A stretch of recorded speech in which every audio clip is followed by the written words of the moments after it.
Hello students,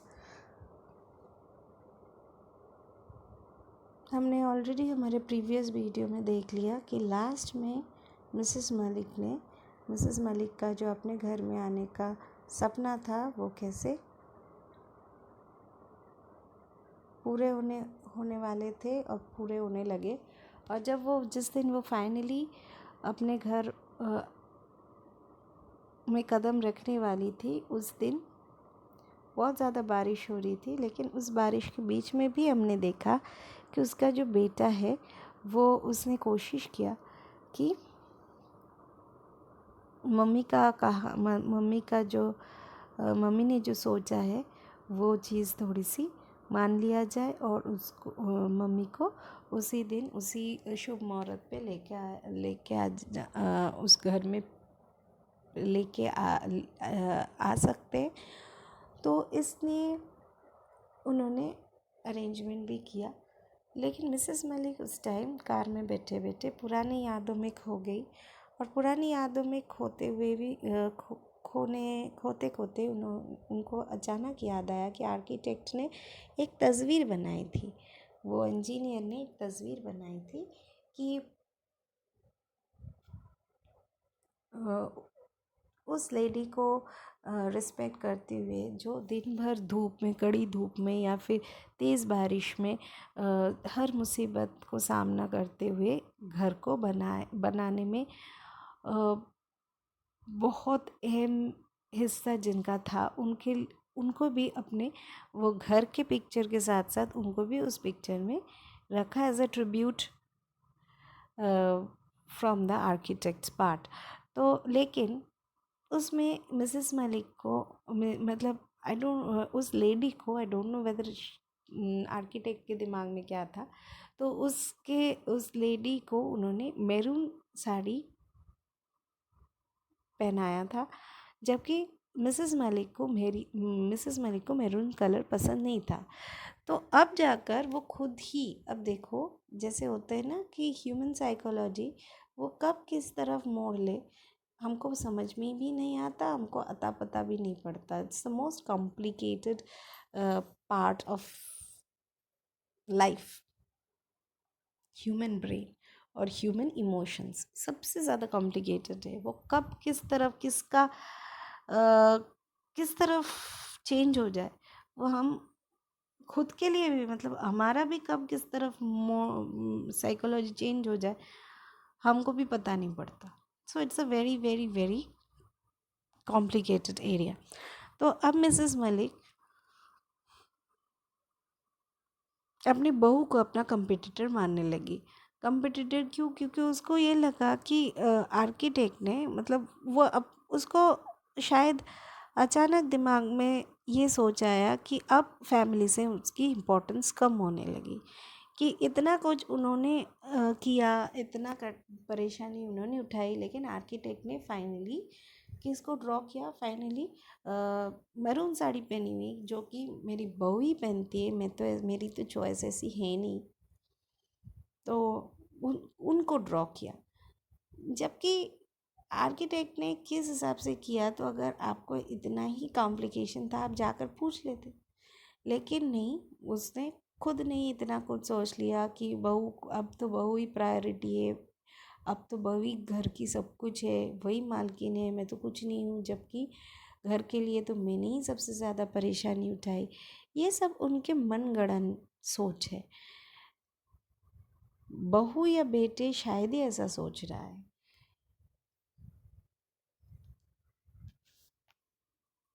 क्योंकि उनका हम इतना भी नेगेटिव नहीं बोल सकते, क्योंकि उन्होंने अपने मम्मी को प्रायोरिटी दिया, उनकी मम्मी को बात मानते हुए इतनी भारी बरसात होने के बावजूद भी शिफ्टिंग जैसा भारी काम, परेशानी का काम उस दिन किया। तो just to respect the words of the mother. तो ये जो चीज़ है, ये तो इनके लिए प्लस पॉइंट है, इनके बेटे और बहू के लिए। लेकिन मिसेस मलिक जो है, जो पहले से ही थोड़ी सी कॉम्प्लिकेटेड दिमाग की है, वो यही सोच रही है कि अब तो उनकी लाइफ में कुछ भी नहीं है, अब तो वो एक एक्स्ट्रा है, क्योंकि वो खुद भी सासू माँ को एक्स्ट्रा समझती थी। तो अब वो खुद सासू माँ के पोस्ट में है, तो ऐसे ही सोच रही है कि मेरी बहू भी मुझे एक्स्ट्रा ही मारती है। तो अब वही घर की मालकिन है, सब कुछ है। तो ऐसे ऐसे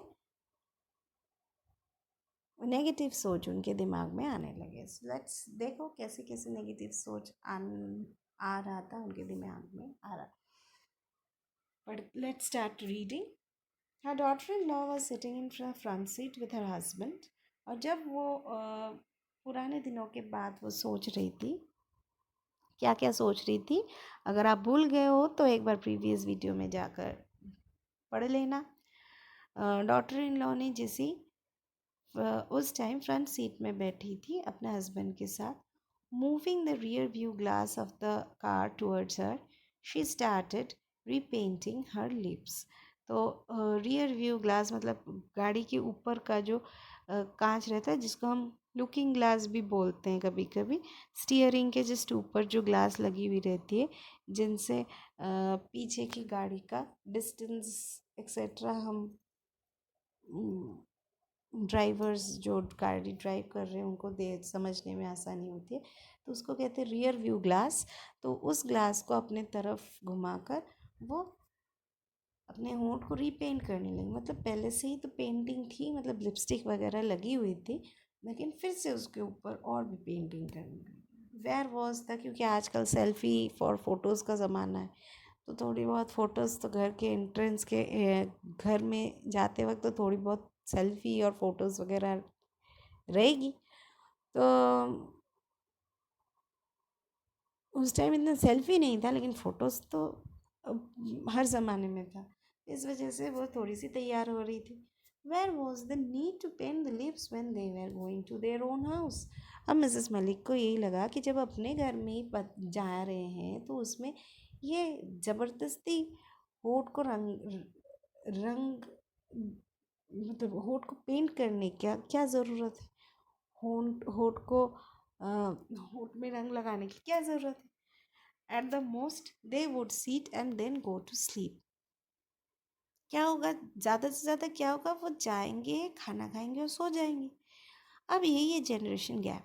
अब मिसेस मलिक बूढ़ी हो चुकी है, उनके जनरेशन में जितना सजना धजना शो ऑफ पिक फोटो लेना वगैरह नहीं था, आज के ज़माने में आ गया है। अब हमको कभी कभी, जैसे आपका और हमारा भी, मेरे जैसे आप लोग हो, आप लोग और भी नए ज़माने के हो, हम हमसे भी, तो हमको कभी कभी ये जैसे थोड़ा बहुत छोटे मोटे इवेंट्स होते हैं, हमको लगता है इतने सारे फ़ोटोज़ लेने की क्या ज़रूरत है, हर 2 मिनट मिनट में फ़ोटो, एक दो हो गया बस ख़त्म। लेकिन आप लोगों को लगता है नहीं, हर एक सेकंड को कैप्चर करके रखना पड़ता है। हाँ, आप भी सही हो, हम भी सही है शायद, लेकिन ये जो सोच का डिफरेंस हो जाता है, इसे ही कहते हैं generation gap.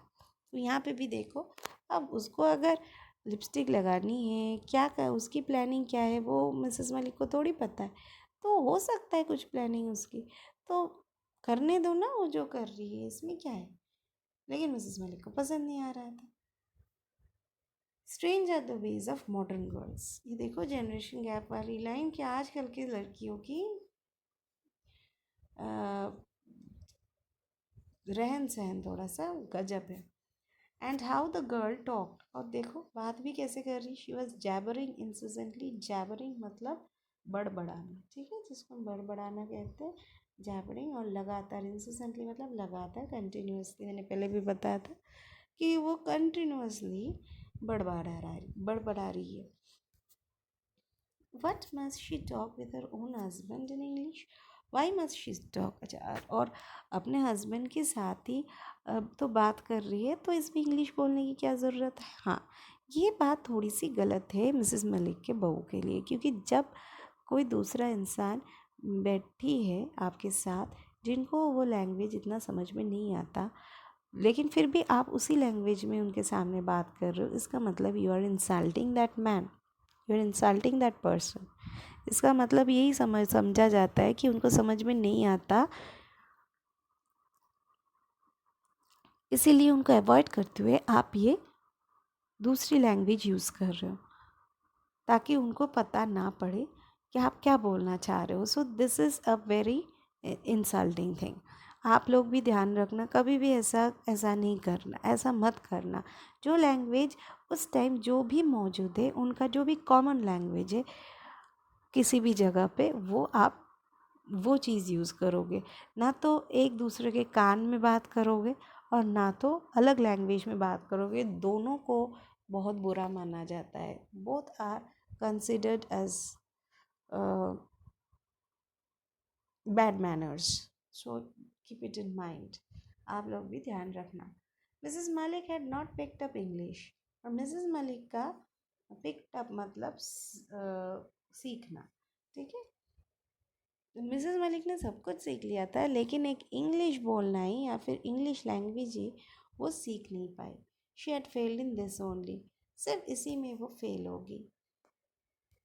She had accomplished everything। accomplished मतलब adjusted, मतलब सब कुछ लगभग सीख लिया था। everything else in life, ज़िंदगी में बाकी सब कुछ लगभग उन्होंने सीख लिया था। She learned ball room dancing, मतलब बॉल डांस जिसको कहते हैं, कपल डांस, वो भी उन्होंने सीख ली थी। लेकिन सिर्फ एक इंग्लिश बोलना, वो इंग्लिश लैंग्वेज वो सीख नहीं पाई। और यही कमज़ोरी उसकी बहू उसके सामने ज़बरदस्ती बता रही है। So it is a rather a bad thing.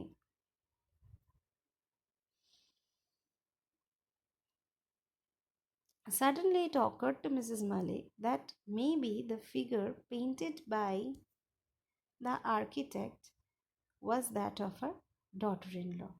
तो अचानक उनको ऐसा लगा कि मिसेस मलिक को कि वो जो तस्वीर आर्किटेक्ट ने बनाया था वो शायद मेरी बहू की है।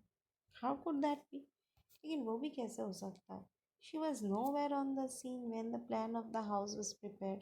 जब वो आर्किटेक्ट आया था और वो जब घर बनी थी, जब वो प्लान बना था, तब उस टाइम बहू थी कहाँ?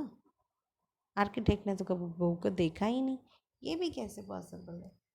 But then she was wearing a maroon colored saree that the figure in the sketch had. लेकिन उस दिन क्या कोइंसिडेंटली, मतलब ऐसे ही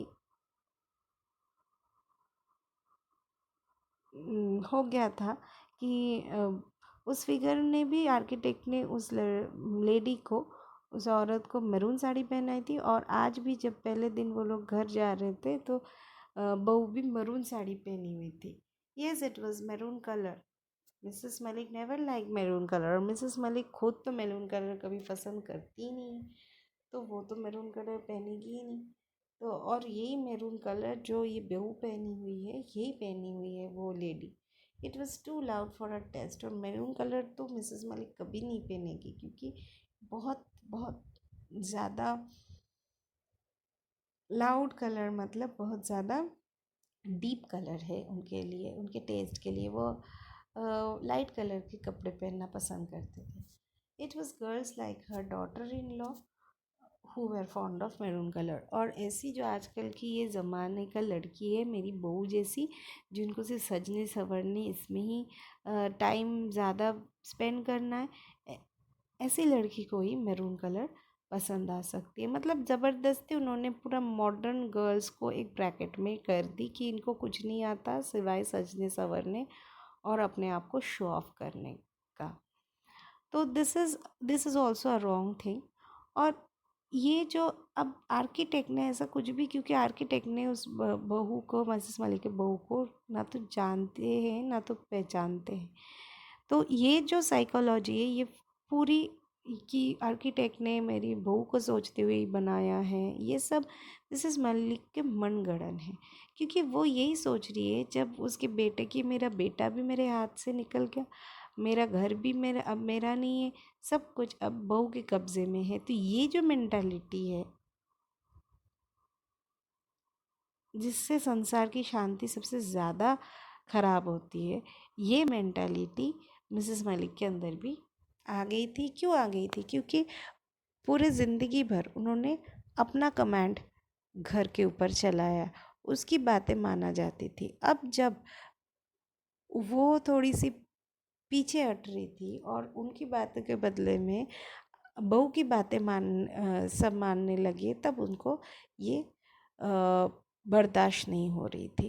लेकिन this is the true fact of life. जब आप पुराने हो जाओगे तो नए को वो जगह छोड़नी पड़ेगी। किसी भी काम के जगह पे भी जैसे ही आपका रिटायरमेंट का टाइम आ जाता है आपको कुर्सी छोड़नी पड़ती है। तो घर भी वही है, काम का ही जगह है एक, तो वहाँ पे भी आपको हैंड ओवर करना पड़ेगा। और देखो ना वो कैसे संभालती है। सो ऐसे साइकोलॉजी रखोगे तो ही शांति रहेगी। लेकिन नहीं, मुझे ही करना है। आप भी सोच लो ना, मेरा 60 साल होगा, अब मेरा रिटायर लाइफ है, अब मैं तो आराम से रहूँगी। संभालो, रिस्पॉन्सिबिलिटी लो, जिम्मेदारी दूसरों को दे दो, ख़त्म बात। तो ये चीज़ ना करते हुए अगर हम ज़बरदस्ती उनके बीच में घुसे तो सब तरफ शांति खराब हो जाती है। तो अब मिसेस मलिक जो आपस में ही ये मतलब अपने दिमाग में ही ये सब चला रही है, इससे और कुछ नहीं, खुद भी परेशान हो जाएंगे और दूसरों को भी शायद करेंगे। दूसरों को ना भी करे तो खुद परेशान दुखी हो जाएंगे। तो ऐसा तो कोई मतलब नहीं है। So never do it. और कोई भी अगर ऐसा देखते हो तो उनको भी पॉजिटिवली समझाना कि ऐसी कोई बात नहीं है, आप तो आपके हिसाब से आराम से रहो, उनको अपने हिसाब से चलने दो ना, आपको कोई तकलीफ़ तो वो नहीं दे रहे, बस ख़त्म बात। तो ऐसे चीज़ आप दूसरों को भी समझा सकते हो, ऐसे बड़े बुजुर्ग आपके आसपास कोई है तो।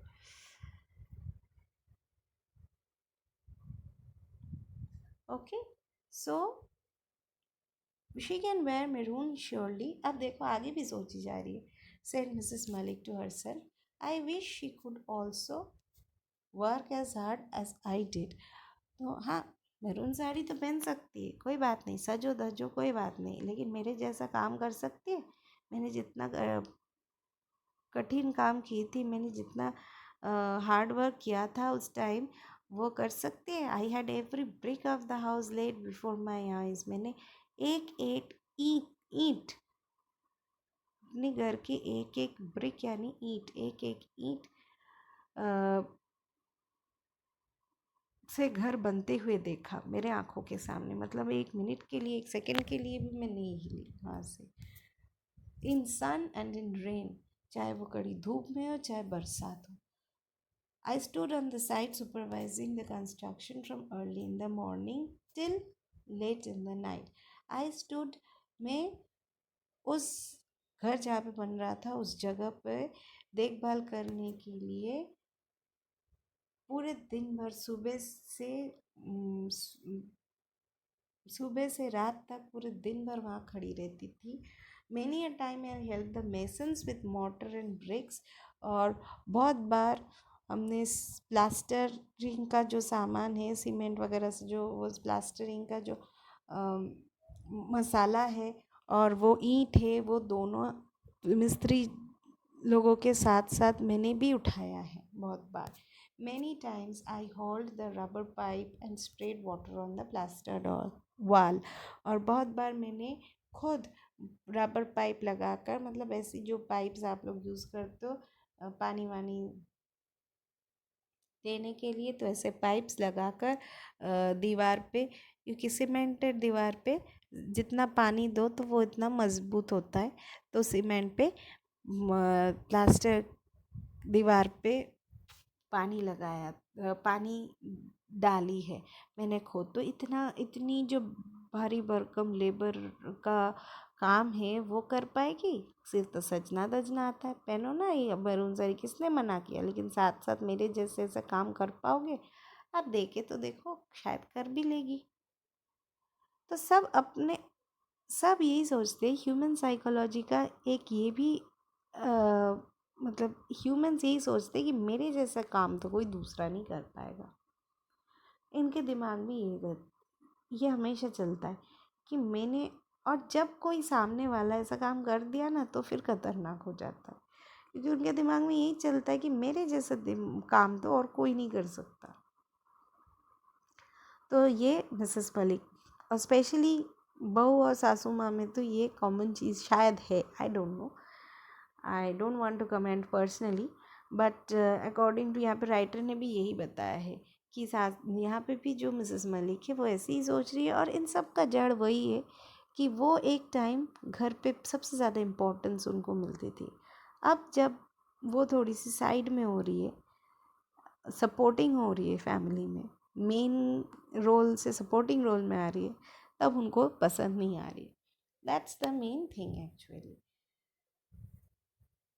सो अब बैठे बैठे रास्ते में, पूरी रास्ते में वो बहू का सिर्फ क्रिटिसाइज़ किया, बहू को क्रिटिसाइज़ किया, समा मतलब सिर्फ उनके बारे में नेगेटिव ही सोचती गई रेदर। और चलते चलते, ऐसे चलते चलते वो घर भी पहुंच गई। अब घर पहुंचने में, तब उनके घर, जो उनके इतने सालों का सपना है, वहाँ पहुंच गई। अब वहाँ पहुंचने के बाद क्या होता है, will see in the next video. Thank you.